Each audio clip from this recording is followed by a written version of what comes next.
আসসালামু আলাইকুম বন্ধুরা, আবারও হাজির হলাম এক্সেল লার্নিং ফর বিগিনার কোর্সের নতুন একটি টিউটোরিয়াল নিয়ে। তো আজকে আমরা দেখব এবং জানার চেষ্টা করব ওয়ার্কবুক এবং ওয়ার্কশিট কি। সো চলুন শুরু করা যাক। প্রথমেই আমরা একটি এক্সেল ওয়ার্কবুক ক্রিয়েট করে নিচ্ছি। যে এখানে ওপেন করার পরেই দেখেন এখানে লেখা আছে ব্ল্যাঙ্ক ওয়ার্কবুক। ব্ল্যাঙ্ক ওয়ার্কবুকে যখন আমরা ক্লিক করব তখন একটি ওয়ার্কবুক ক্রিয়েট হবে, এখানে ওয়ার্কবুক ওপেন হবে। তো আহ, এখানে এটা একটা শীট আছে এখানে। তো আমি একটু সহজভাবে যদি বলার চেষ্টা করি আপনাদেরকে, ওয়ার্কবুক এবং ওয়ার্কশিট কি। ধরুন আমরা যদি একটি খাতার সাথে তুলনা করি, তো আমাদের একটি খাতায় কি থাকে, অনেকগুলা পাতা থাকে, প্রত্যেকটা পেজে আমরা লিখতে থাকি, তাই না? তো এখানে আমরা প্রত্যেকটা পেজকে এক একটা শীটের সাথে তুলনা করতে পারি। আর যে পুরো খাতাটা যেটা সেটা আমরা একটা ওয়ার্ড বুকের সাথে তুলনা করতে পারি, হ্যাঁ। তো দেখুন, যেমন এখানে একটি ওয়ার্কশিট আছে, এখানে আমরা লিখতে পারি অ্যাজ পার খাতায় আমরা যেরকম লিখি, এইভাবে আমরা এখানে যে কোনো কিছু টাইপ করতে পারি। তো এরকম এটা একটা পেজ, মানে ওয়ার্কশিট।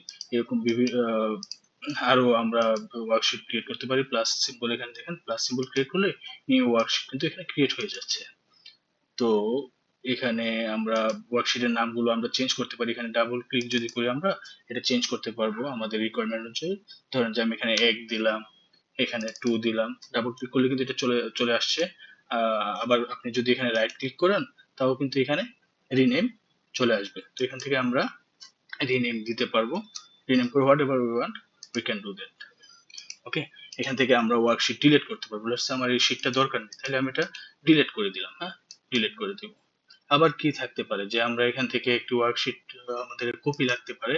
তো কপি যখন আমরা করব তখন এই যে মুভ অর কপি, এখানে যখন আমরা ক্লিক করব, যদি আমরা কপি করতে চাই সেই ফাইলটা, সরি সেই ওয়ার্কশিটটা, তাহলে সেখানে আমরা ক্রিয়েট এ কপি ক্লিক করে যখন ওকে দিব, তখন কিন্তু এটা দেখেন এই যে টু, এটার একটা ভার্সন এখানে ক্রিয়েট হয়ে গিয়েছে।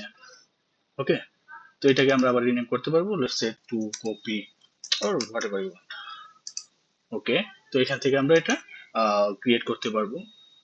তারপরে আমরা এখানে করতে পারবো কি, লেটস এই এই যে শীটটা রয়েছে এটা আমাদের হাইড করে রাখতে হবে, এটা আমাদের দেখার দরকার নেই, আমরা এটা হাইড করে রাখবো।